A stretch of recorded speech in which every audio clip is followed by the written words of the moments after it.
Republic Act Number 8371, an act to recognize, protect, and promote the rights of indigenous cultural communities, indigenous people, creating a national commission on indigenous peoples, establishing implementing mechanism, appropriating funds therefore, and for other purposes.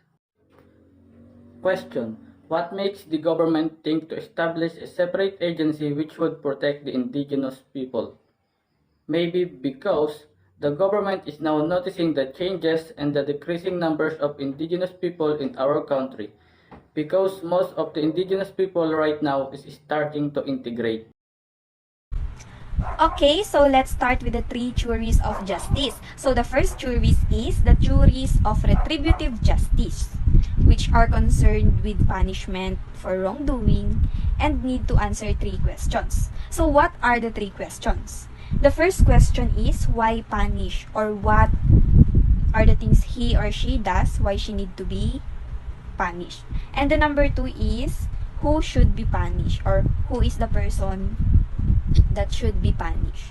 And the number three, which is the last question, what punishment should they receive? So the punishment that they should receive is depends on the crime that they did. Okay, so let's proceed to the second theories of justice. So the second theories of justice is restorative justice, or sometimes called reparative justice. It is an approach to justice that focuses on the needs of victims and offenders. Instead of satisfying abstract legal principles or punishing the offender, victims take an active role in the process, while offenders are encouraged to take responsibility for their actions or to repair the harm they've done. Example, by apologizing, by returning the stolen money, or community service. Meaning to say, the crime is not that serious and it can be repaired. Okay, so let's proceed to the third or the last theories of justice, which is the social justice. So according to the egalitarian, justice can exist only within the parameters of equality. This basic view can be elaborated in many ways, according to what goods are to be distributed, wealth, respect, opportunity, and who or what they are to be distributed equally among individuals, families, nations, races, and species. So according to egalitarian theories, are typically less concerned with discussing who exactly will do the distributing or what effect they recommended policies will have on the production of the goods, services, or resources they wish to distribute. So social justice is about being equal, or example, giving something to one group that is similar to what the other group receive. Or in other words, it is the right to be equal, no to favoritism, even if you're poor or rich. Here are the words to ponder. Number 1, IPs, refers to the minority groups within the different parts of the archipelago. So, when we say IPs, they are the indigenous people or native people na nakatira sa mga isolated area or sa mga kabundukan. At mayroon silang sariling tradisyon at kultura. So tayong mga Ifugao, we belong to the IPs. Even doon sa Mindanao at Visayas, there are also IPs there. Number 2, ICCs, refers to the indigenous cultural communities protected by RA 8371. So, when we say ICCs, para lang ding indigenous people, kaya lang community. Parang group of indigenous people with the same culture and livelihood. That they are living in a certain place. Example is Ifugao. This ICC is protected also by this act, this 8371 Act. Number 3, self-governance and empowerment, refers to the right of the ICCs to manage the resources within their ancestral land without any outside intervention. The management and governance of these resources will be based on their cultural practices and norms provided they will not go against the interests of the national government and the public. So, ito yung kung ano ang meron sa isang community, kung ano ang ancestral land nila, yung resources inside that community, may karapatan silang gamitin anuman yung gusto nilang gawin. Doon is, pwedeng-pwede kasi sa kanila yun without the intervention of other communities o mga tagalabas. Number 4, rights to participate in decision making. This refers to the rights of the IPs or ICCs to have representation in the Congress or to any decision-making body in terms of matters affecting their welfare and interest. So, may rights din sila na ilabas na kung ano ang decision nila. So, kung makikita ninyo, may mga representative tayo na mga IPs din sa Congress, sa outside dyan sa munisipyo, may mga representative for the IPs. So, yun ang right to participate in decision making. Kaya, hindi sila basta-basta sabihin na, sige, si Mayor na lang ang mag-decide for the IPs. No. They have the leaders also so they can make decision. Number 5, social justice.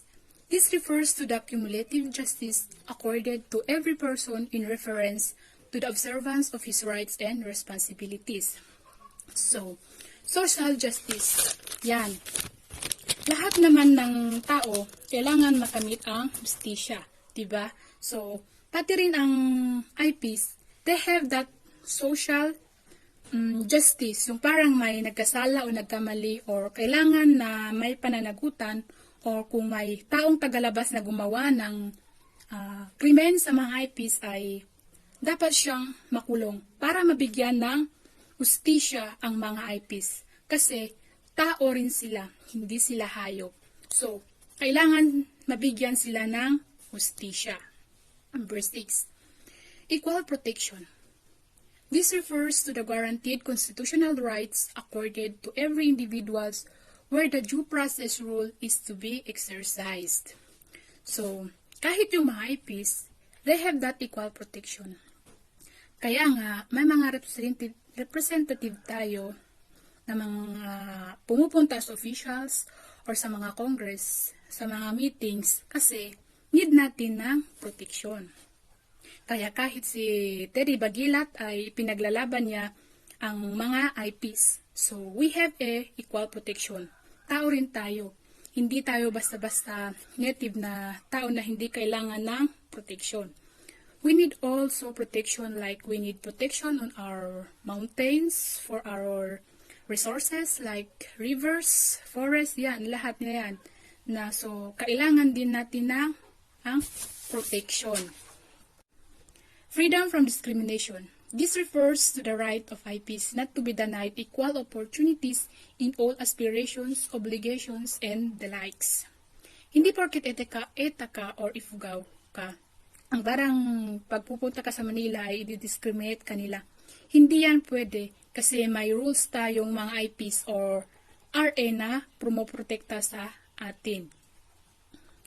Hindi dapat tayo nadi-discriminate dahil ay IPs lang tayo. Kasi may mga IPs din na magagaling at yung iba nga ay nagiging engineers, doctor. So, pwede natin ma-achieve ang mga ganong achievement. Kaya hindi tayo dapat nadi-discriminate.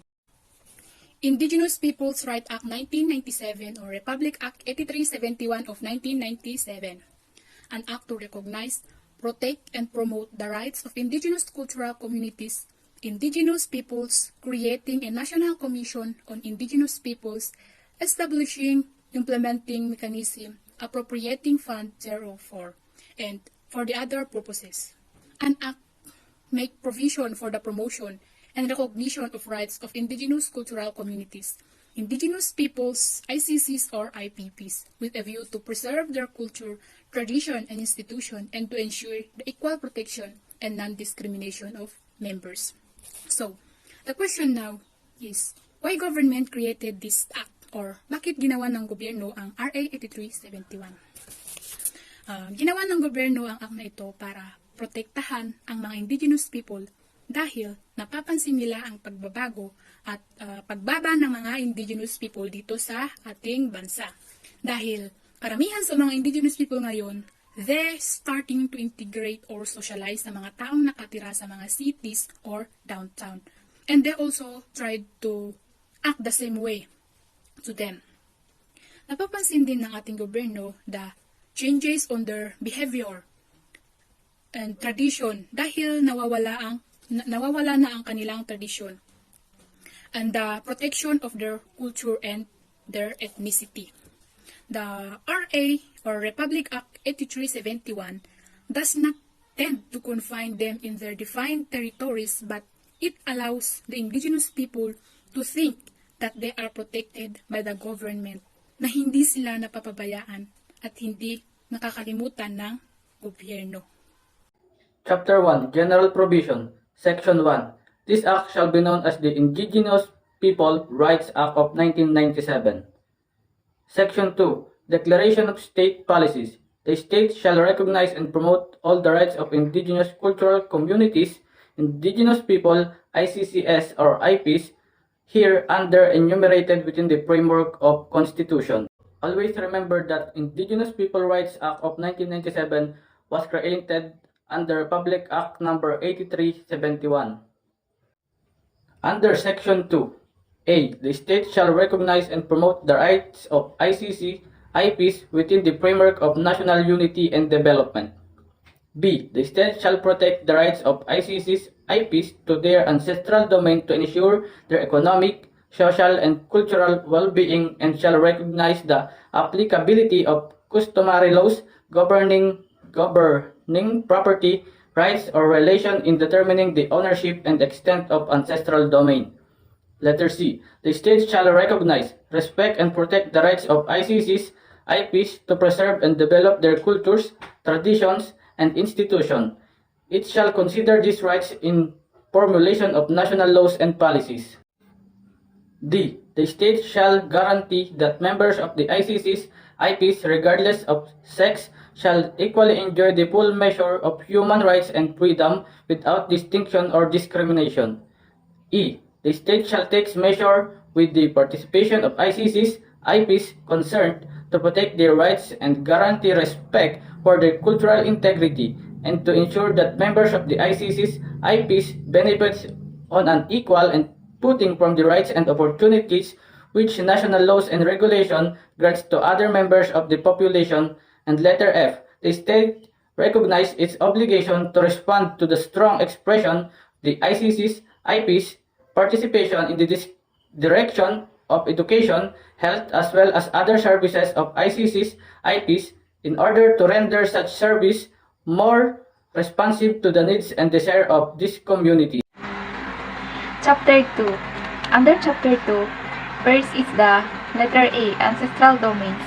This refers to all areas generally belonging to IPs comprising land, inland water, coastal areas, and natural resources therein. It is held under a claim of ownership by indigenous people. Letter B. Ancestral lands. This refers to the land occupied by individuals, families, and clans who are members of the IPs. Letter C. Certificate of Ancestral Domain Title. It is the title that recognizes or proves the rights on and possession and ownership of IPs over their ancestral domains. Letter D. Certificate of Ancestral Land Title. It is a title formally recognizing the rights of IPs over their ancestral lands. Letter E. Communal Claims. It refers to claims on land, resources, and right thereon belonging to the whole community within a defined territory. Letter F. Customary laws. It refers to a body of written and unwritten rules, usage, customs, and practices traditionally accepted and respected by the IPs. Letter G. Free and prior informed consent. This means that consensus of all members of IPs to be determined in accordance with the respective customary laws. Letter H. Indigenous Cultural Communities, IPs. It refers to a group of people or homogeneous societies identified by self-ascription and ascription by others who have lived continuously, live as organized community. Indigenous political structure. This indigenous political structure refers to an organizational and cultural leadership system, institutions, relationships, patterns, and process for decision making and participation. It is identified by ICCs, IPs such as, but not limited to, Council of Elders, Badang holders, or any other tribunal or body of similar nature. Individual claims. Individual claims refers to claims on the land and rights therein which have been devolved to individuals, families, and clans, including but not limited to residential lots, resources or paddies, and tree lots. National Commission on Indigenous Peoples, or NCIPs. This refers to the office created under the Act, which shall be under the office of the President, and which shall be primary government agencies responsible for the formulation and implementation of policies, plans, and programs to recognize, protect, and promote the right of ICCs and IPs.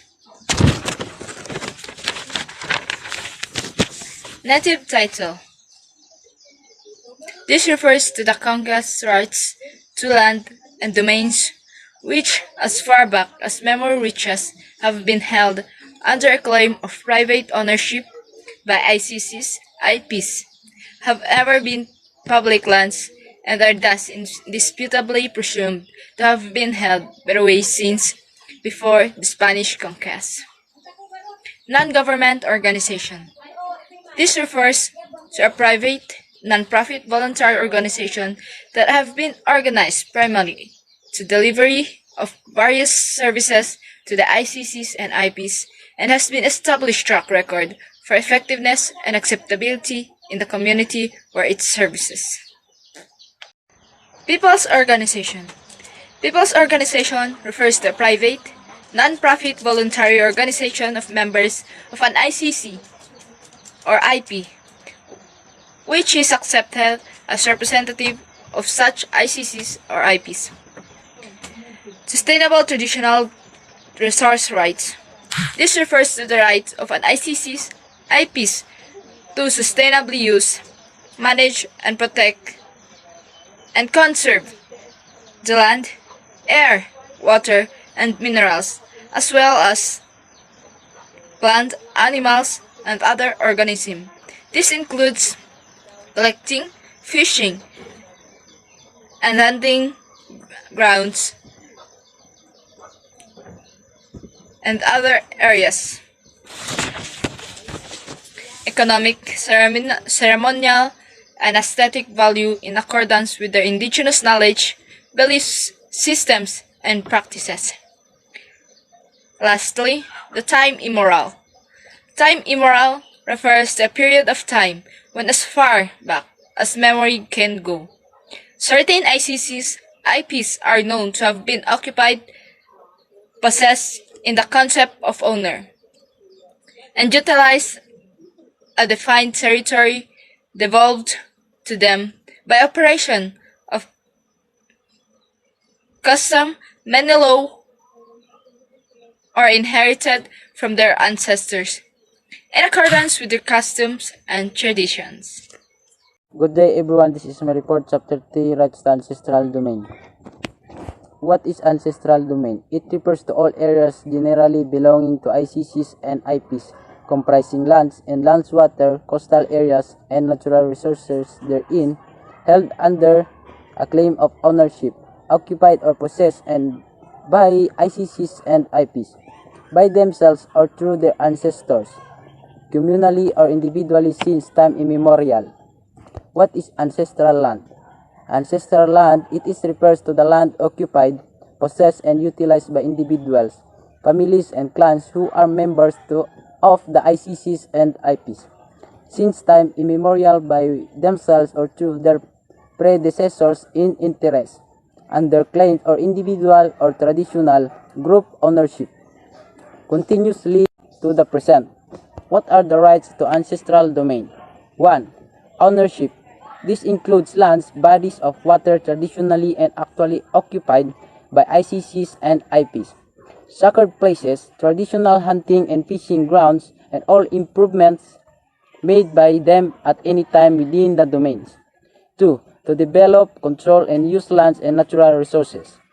This includes the right of negotiate the terms and conditions to exploration of natural resources in the areas for the purpose of ensuring ecological, environmental protection and the conservation measures pursuant to national and customary laws.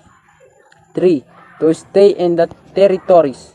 No ICCs and IPs will be regulated without their free and prior informed consent, nor through any means other than eminent domain.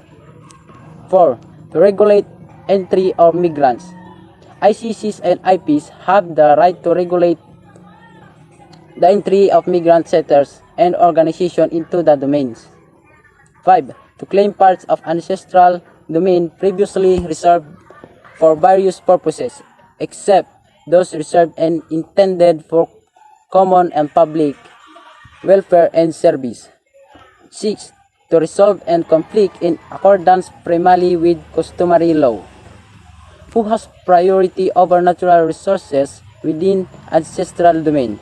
The ICCs and IP shall have priority rights in the harvesting, extraction, development, or exploitation of any natural resource within the ancestral domains. Chapter 4. Right to self-governance and empowerment. Self-governance. The state recognizes the inherent right of ICCs and IPs to self-governance and self-determination and respect the integrity of their values, practices, and institutions. Consequently, the state shall guarantee the right of ICCs and IPs to free pursue their economic, social, and cultural development. Chapter 5. Social Justice and in Human Rights. Children and Youth, the role and state shall recognize the vital role of the children and the youth of ICCS and IPCS in national building and shall promote and protect their physical, moral, spiritual, intellectual, and social well-being.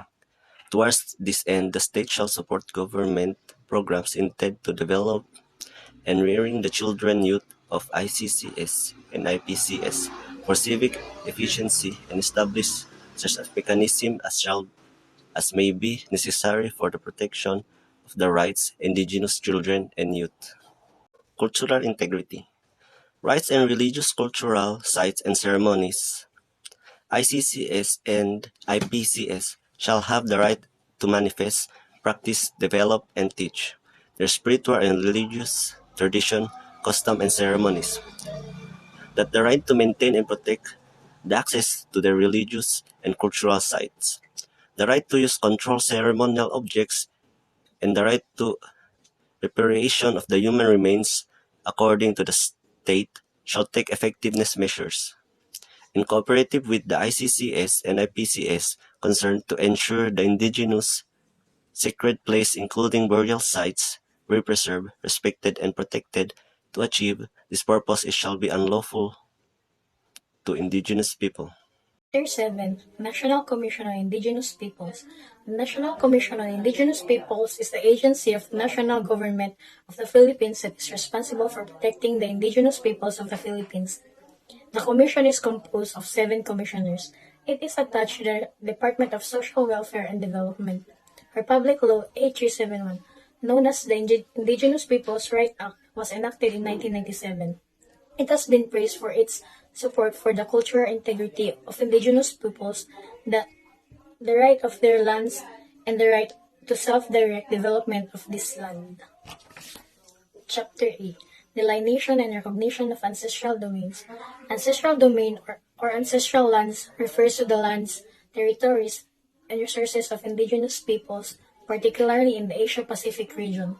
Ancestral domain is important because it refers to the Moros' demand for territory that will constitute The Republic Act 8371 shows the jurisdiction and procedures for enforcement of rights for the ICC's IPs.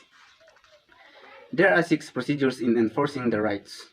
According to Section 65, primary of customary laws and practices shall be used when a dispute involves ICCs and IPs. In Section 66 says that all the claims and disputes involving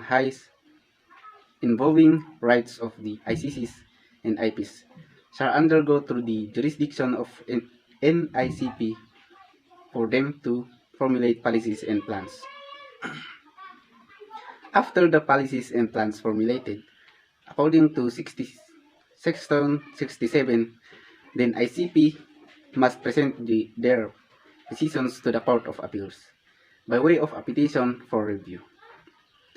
After appealing to the Court of the Appeals, there must be an execution of decisions, awards, and orders in accordance of Section 68. That the hearing officers of the NICP shall issue a writ of execution requiring the sheriff or the proper officers to execute final decisions, awards, or orders. In conformity with Section 69, NICP has the quasi-judicial power in that power requires judgments and decision-making.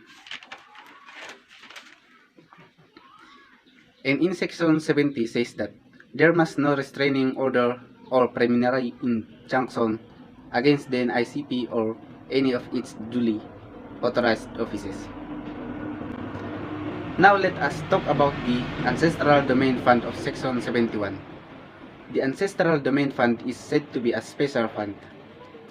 An initial amount of 130 million pesos to cover compensation for expropriated lands and delineation and development of ancestral domains.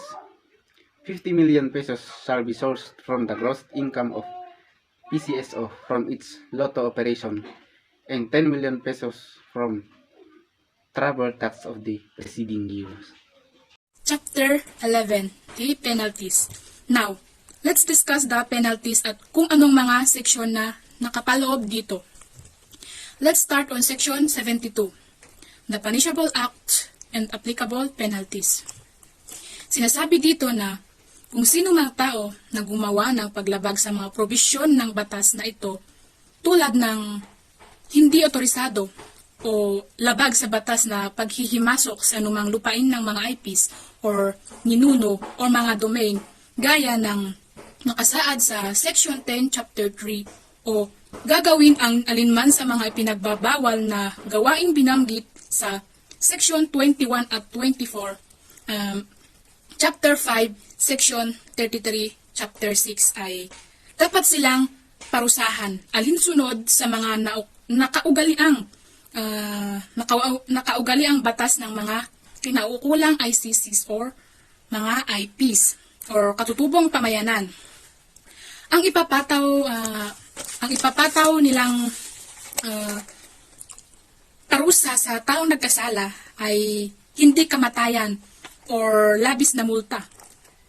Ang probisyong ito ay dapat na walang pagkiling sa karapatan ng anumang mga ICCs or katutubong pamayanan or IPs na makikinabang sa proteksyon ng mga umiiral na batas.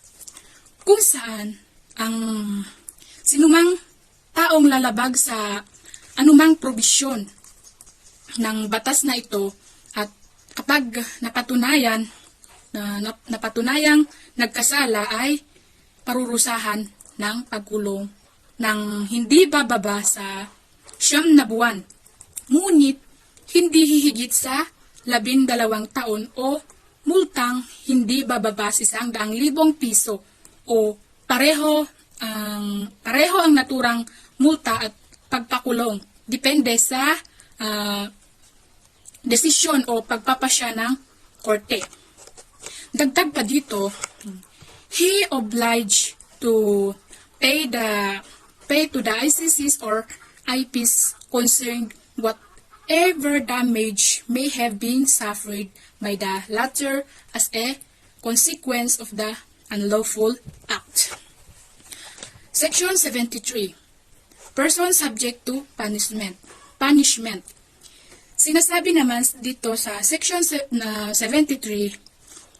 kung ang nagkasala ay isang juridical person o mga opisyal tulad ng presidente, manager, o isang pinuno ng isang opisina ay dapat silang managot at bilang parusa ay kakansilahin o mawawalan sila ng lisensya at mawawalan din ng trabaho. Masisibak sila sa kanilang pwesto.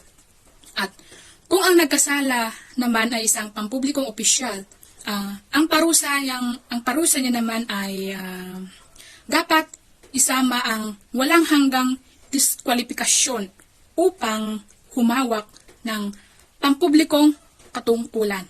Merger of the Office of the Northern Cultural Communities and the Office for the Southern Cultural Communities.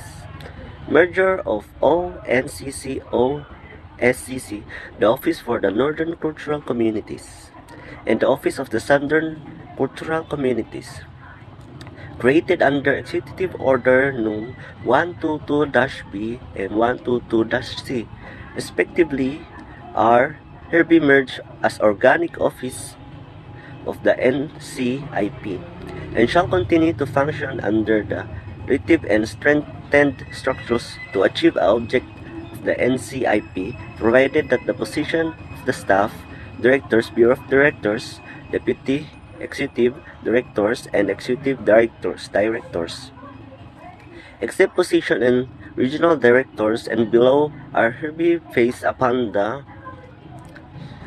effectivity of the Act, provided further that the official and the employees of the phased-out office who may be qualified may apply for the reappointment with NCIP. Chapter 13, Final Provision. It contains 7 sections as Section 78 as Special Provision, Section 79 Appropriation, Section 80 Implementing Rules, Section 81 Saving Clause, Section 82 Separability Clause, Section 83 Repealing Clause, and last Section 84 Effectivity. In Section 78, Special Provision, this provision shall not apply to any territory which becomes part of Baguio City after the effectivity of this Act. In Section 79, Appropriation, the amount necessary to finance the initial implementation of this Act shall be changed against the current year's appropriation of ONCC and the OSCC.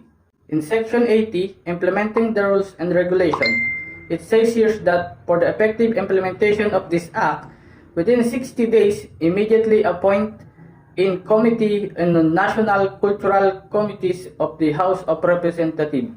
In Section 81, Saving Clause, this Act will not in any manner adversely affect the rights and benefits of the ICCs, IPs, under other conventions, recommendations, international treaties, national laws, awards, customs, and agreements. Also in Section 82, Separability Clause, in case any provision of this Act or any portion thereof is declared unconstitutional by a competent court, other provisions shall not be affected thereby. In Section 83, Repealing Clause, Presidential Decree Number 410, Executive Order Number 122B, 122C, and all other laws, decrees, order, rules, and regulation or parts thereof inconsistent with this Act are hereby repealed or modified accordingly. For the last section of Chapter 13, Final Provision, Section 84, Effectivity, this Act shall take effect 15 days upon its publication in the official gazette or in any two newspaper of general circulation. Thank you so much for listening.